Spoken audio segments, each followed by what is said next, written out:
जय हिंद दोस्तों, स्वागत है आपका हमारे चैनल पर। आपको बता दिया जाए, यदि आप एक गरीब हैं, मजदूर हैं या फिर किसान हैं या फिर आप एक भारत के केवल आम नागरिक हैं, किसी भी दूसरे राज्य में फंसे हुए हैं, लॉकडाउन खुलने का इंतजार कर रहे हैं या फिर ट्रेनों और बसों के चलने का इंतजार कर रहे हैं, तो आपके लिए यहाँ पर बहुत बड़ी खबर निकल के आ चुकी है। आप सभी को बता दिया जाए, 20 अप्रैल से पूरे भारत में भारत सरकार के द्वारा बहुत बड़ा ऐलान किया गया है। 20 अप्रैल से आपको कई ऐसी छूटें मिलने जा रही हैं। कौन कौन सी छूटें हैं, एक एक करके हम आपको आगे वीडियो में बताएंगे। साथ में आपको बता दें, यूपी और बिहार सरकार के द्वारा अपने सभी नागरिकों के लिए 1,000 रुपए देने की घोषणा की गई है। तो वो 1,000 रुपए आपको कैसे मिलेंगे, कब तक मिलेंगे, इसकी भी पूरी जानकारी मिलने वाली है। साथ में आपको बता दें, जनधन खातों में आई रकम क्या वापस ले लेगी भारत सरकार, इसके भी यहाँ पर बहुत बड़ी खबर निकल के आ चुकी है। तो जानेंगे ऐसे ही तमाम बड़ी खबरें। आपसे निवेदन है कि वीडियो में पूरी बने रहिएगा ताकि आपसे एक भी खबर छूटने न पाए। निवेदन है आपसे कि नीचे लाल रंग का सब्सक्राइब का बटन है, उसे दबा दीजिए और हमारे चैनल को सब्सक्राइब कर लीजिए ताकि रोजाना आपको इसी प्रकार की 10 बड़ी खबरें मिलती रहें। तो चलिए दोस्तों, चलते हैं हमारी 10 बड़ी खबरों की ओर।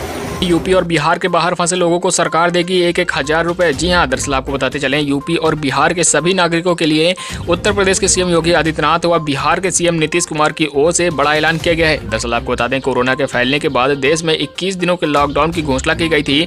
उसके बाद में अब प्रधानमंत्री मोदी जी की ओर से दूसरा लॉकडाउन भी 3 मई तक के लिए बढ़ा दिया गया है। ऐसे में सभी मजदूरों, गरीबों व किसानों के लिए बहुत ज्यादा परेशानियां हो रही हैं, जिसके चलते उत्तर प्रदेश के सीएम व बिहार के सीएम के द्वारा कई बड़े ऐलान किए गए हैं। आपको बता दें कि दिल्ली जैसे शहर से कई लोगों ने घरों की ओर पलायन किया है। कई लोग तो पैदल ही अपने घरों की ओर रवाना हुए हैं। लॉकडाउन के बाद केंद्र और राज्य सरकार की ओर से हेल्पलाइन नंबर भी जारी किए गए थे। लोगों को खाने पीने के लिए अलग अलग जगहों पर इंतजाम भी किए गए थे। आपको बताते चलें कि लॉकडाउन में बिहार के बाहर फंसे बिहार के लोगों के लिए बिहार सरकार ने, साथ में उत्तर प्रदेश सरकार ने भी 1,000 रुपए उनके बैंक खाते में देने के लिए घोषणा की है। आपको बता दें, यदि आपको भी 1,000 रुपए अभी तक प्राप्त नहीं हुए हैं तो आप कमेंट बॉक्स में जरूर बताइएगा। आपको बता दें, उत्तर प्रदेश के सीएम व बिहार के सीएम के द्वारा ये बड़ी घोषणा की गई है, जिसमें सभी मजदूरों को सीधे 1,000 रुपए का लाभ मिलने वाला है। वहीं अगली खबर निकल के आ रही है, क्या जनधन खाते में भेजी गई 500 रुपए की रकम वापस ले लेगी मोदी सरकार, क्या है पूरी सच्चाई? जी हां, दरअसल आपको बता दें, यदि आपके मन में इस तरह का प्रश्न आ रहा है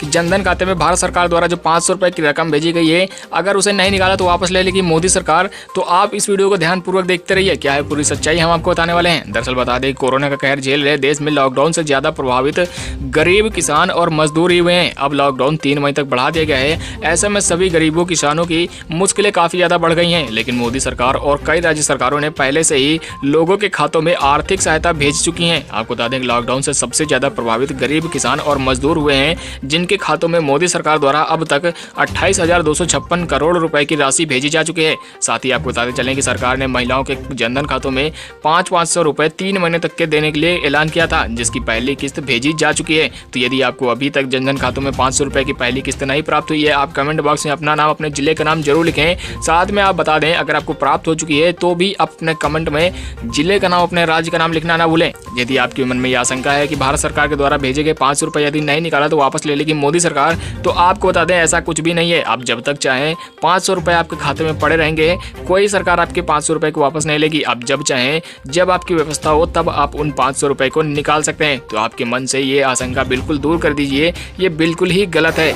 वहीं अगली और सभी के लिए बहुत बड़ी खबर निकल के आ रही है, लॉकडाउन पार्ट 2 में कल से पूरे देश में शुरू होंगे ये कामकाज। देखें पूरी लिस्ट। जी हां, आपको बता दें, यदि आप भी लॉकडाउन खुलने का इंतजार कर रहे हैं तो आपके लिए यहाँ पर काफी बड़ी खबर निकल के आ चुकी है। दरअसल आपको बता दें, कोरोना के चलते देशव्यापी लॉकडाउन में केंद्र सरकार ने 20 अप्रैल से कुछ छूटों को देने का यहाँ पर प्रावधान किया है। दरअसल आपको बता दें कि 20 अप्रैल से आपको क्या क्या छूटें मिलने वाली हैं, चलिए एक एक करके हम आपको यहाँ पर बता देते हैं। सबसे पहले आपको बता दें कि सरकार ने बांस, नारियल, सुपारी, कोको, मसालों की खेती, कटाई, प्रोसेसिंग, पैकेजिंग, बिक्री के साथ साथ लेन देन को भी लॉकडाउन से छूट देने की कोशिश की है। आपको बता दें, कल से ये सेवाएं और दुकानें पूरी तरह से शुरू हो जाएंगी। आपको बताते चलें कि फल सब्जी के ठेले, साफ सफाई का सामान बेचने वाली दुकानें, किराना और राशन की दुकानें, डेयरी और मिल्क बूथ, पोल्ट्री, मीट, मछली और चारा बेचने वाली दुकानें भी खुल जाएंगी। इसके अलावा आपको बता दें, electrician, IT repairs, plumber, motor mechanic, carpenter, courier, DTH और केबल सर्विसेज देने वाले कामकाज भी शुरू हो जाएंगे। इसके अलावा आपको बता दें कि ई-कॉमर्स कंपनियां काम करना शुरू कर देंगी। डिलीवरी के लिए इस्तेमाल होने वाले वाहनों के लिए भी जरूरी मंजूरी मिल जाएगी। साथ ही आपको बता दें कि ये सेवाएं भी 20 अप्रैल से शुरू हो सकेंगी। कौन कौन सी हैं, चलिए आपको बताते हैं। आपको बताते चलें कि केवल सरकारी गतिविधियों के लिए काम करने वाले डेटा और कॉल सेंटर ही खुल पाएंगे। इसके अलावा IT और इससे जुड़ी सेवाओं वाले दफ्तर भी इनमें से 50% से ज्यादा स्टाफ के साथ में खुल जाएंगे। आपको बताते चलें कि ऑफिस और आवासीय परिसरों की प्राइवेट सिक्योरिटी और मेंटेनेंस मेंटेनेंस सर्विसेज भी चालू हो जाएंगी। इसके अलावा ट्रक रिपेयर के लिए हाईवे पर दुकानें और ढाबे भी खुल जाएंगे। साथ ही आपको बता दें, राज्य सरकारों की ओर से ये पूरी तरह से जिम्मेदारी होगी कि ये जितने भी काम शुरू होंगे ये पूरी तरह से सोशल डिस्टेंसिंग का पालन करते हुए चालू किए जाएंगे। इसके अलावा आपको बताते चले, गाँवों और खेती किसानी से जुड़ी हुई कई सारी छूटें दी जाएंगी भारत सरकार की ओर से। चलिए एक एक करके वो भी आपको बता देते हैं। आपको बता दें, गाँवों में ईंट और भट्टों पर काम करने वाले लोगों के लिए छूट मिल जाएगी।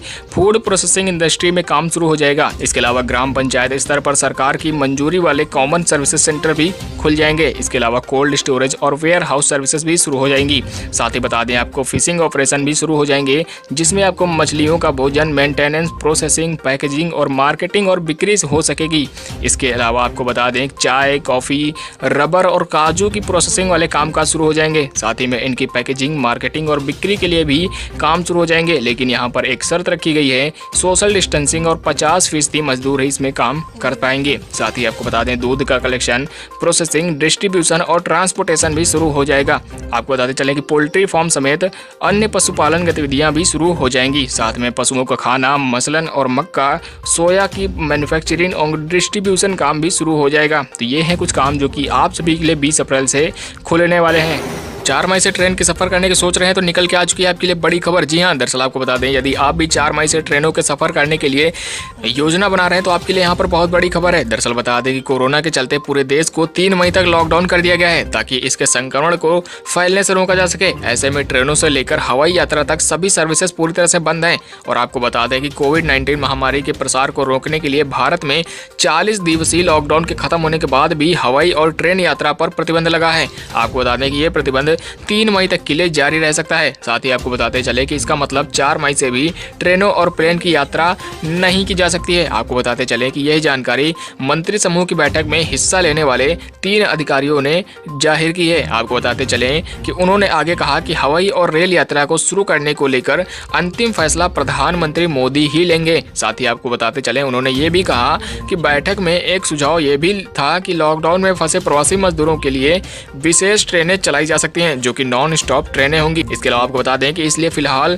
ये नहीं कहा जा सकता कि 3 मई को लॉकडाउन हटने के बाद ट्रेनें और हवाई यात्राएं फिर से शुरू हो जाएंगी। लेकिन आपको बता दें, जितने भी हमारे मजदूर भाई बहन हैं किसी भी दूसरे राज्य में फंसे हुए हैं, उनके लिए स्पेशल ट्रेनें चलाई जा सकती हैं। वहीं अगली खबर निकल के आ रही, यूपी के सीएम योगी आदित्यनाथ की ओर से आया बड़ा बयान। राशन कार्ड हो या ना हो, आधार कार्ड हो या ना हो, सभी जरूरतमंदों को मिलेगा भोजन व राशन। जी हां, दरअसल आपको बता दें, उत्तर प्रदेश के सीएम योगी आदित्यनाथ ने शुक्रवार को लोक भवन में टीम 11 के साथ मीटिंग की। इस दौरान मुख्यमंत्री योगी आदित्यनाथ ने बोला कि कम्युनिटी किचन के जरिए जरूरतमंदों व शेल्टर होम्स के निराश्रितों में पूर्व की भांति बेहतरीन तरीके का भोजन मिलता रहे। ये पूरी तरह से सुनिश्चित किया जाए कि प्रदेश में ना तो कोई भूखा रहे और ना ही भूखा सोए। आपको बता दें कि मुख्यमंत्री ने बोला, किसी के पास राशन कार्ड हो या ना हो, आधार कार्ड हो या ना हो, वो अगर शहर का नागरिक है या फिर गांव का नागरिक है, इससे कोई फर्क नहीं पड़ता। अगर वो जरूरतमंद है, उसे भोजन की जरूरत है, राशन की जरूरत है, तो उसे अनाज मिलता रहे। उन्होंने बोला कि घुमंतु लोगों को भी भोजन व राशन कार्ड के लिए पूरी तरह से राशन उपलब्ध करवाया जाए। आपको बता दें, यदि आपके पास राशन कार्ड है या फिर नहीं है, इससे कोई फर्क नहीं पड़ता। आपको उत्तर प्रदेश सरकार द्वारा फ्री में भोजन व राशन उपलब्ध करवाया जाएगा। वहीं अगली खबर निकल के आ रही, भारतीय जवानों का खुखार रूप, 3 सीआरपीएफ जवानों की मौत तो 4 आतंकी भी मारे। जी हां, दरअसल आपको बता दें, जम्मू कश्मीर के बारामूला जिले के सोपोर में नक्सलवादियों ने हमला कर दिया और 3 जवानों को मार दिया। आपको बताते चलें कि ये हमला बहुत ज्यादा खतरनाक था और भारत के 3 जवान आईसीयू में शिफ्ट कराए गए, लेकिन उनको बचाया नहीं जा सका। जवानों की टीम आतंकवादियों को ढूंढ रही है, लेकिन अभी तक 4 आतंकवादियों को उड़ाया भी जा चुका है। आपको बताते चलें कि शनिवार को सोपोर में सीआरपीएफ के 3 जवानों को मार दिया गया और आतंकवादियों ने बड़ी सेना को घायल करने का मन बना रखा था, लेकिन 3 जवान ही शहीद हुए हैं। आपको बता दें, हालत इतनी गंभीर थी कि सभी तीनों जवानों को आईसीयू में शिफ्ट कराना पड़ा, जहां उनकी मौत हो गई। आपको बता दें, ज्यादातर जम्मू कश्मीर में ही हमले करवाए जाते हैं और आतंकवादी अपना बल दिखाना चाहते हैं। शुक्रवार को भी पुलवामा के नीवा में एक जवान को गोली मारकर घायल कर दिया गया था, जिसकी खबर हमने आपको भी दी थी। और आपको बता दें कि आतंकवादी वहां से फरार हो गए, लेकिन हमारी भारतीय सेना शांत नहीं बैठने वाली है। बिना ढूंढे जब तक आतंकवादियों को गिरा नहीं देंगे, तब तक हमारी भारतीय सेना शांत शांत नहीं बैठेगी। आपको बताते चलें कि शुक्रवार को आतंकवादी और भारतीय जवानों के बीच लड़ाई हुई थी, तभी भारतीय जवानों के 4 आतंकवादियों को मार गिराया गया था। वहीं अगली खबर निकल कर यूपी के सीएम का आया धमाकेदार फैसला, अब 3 महीने तक के लिए नहीं ले पाएंगे निजी और सरकारी स्कूल बच्चों की फीस। जी हाँ, दरअसल आपको बता दें इस फैसले से यूपी के सभी पेरेंट्स खुश हैं। क्या है पूरी जानकारी, चलिए आपको बताते हैं। दरअसल आपको बताते चले कि कोरोना के चलते लोगों के बिजनेस बंद है और सभी घरों में कैद हैं। ऐसे में आमदनी का पूरी तरह से जरिया बंद है। ऐसे में सभी काफी ज्यादा परेशानी का सामना कर रहे हैं। आपको बता दें कि लोगों की परेशानियों को देखते हुए यूपी के सीएम योगी आदित्यनाथ उनकी राहत का इंतजाम पूरी तरह से कर रहे हैं। सीएम योगी ने खाने पीने की व्यवस्था को लेकर साथ में अन्य व्यवस्थाओं का भी इंतजाम किया है ताकि किसी को भी तकलीफ ना हो। आपको बताते चलें शिक्षा को लेकर भी योगी आदित्यनाथ ने सभी स्कूल वालों को 3 महीने तक की फीस नहीं लेने का निवेदन किया है। आपको बता दें कि लॉकडाउन के दौरान निजी और सरकारी स्कूल कॉलेज बंद हैं। ऐसे में राज्य बाल अधिकार संरक्षण आयोग की सदस्य प्रीति वर्मा ने निजी स्कूलों से 3 माह की फीस नहीं लेने की अपील की है। आपको बता दें कि योगी आदित्यनाथ के इस फैसले को लेकर सभी लोगों के मन में खुशी जाग रही है और सभी लोग अब खुद को रिलैक्स महसूस कर रहे हैं। जो कि पहले फीस की चिंता उन्हें सता रही थी, अब पूरी तरह से योगी सरकार की ओर से सभी पेरेंट्स को राहत दे दी गई है।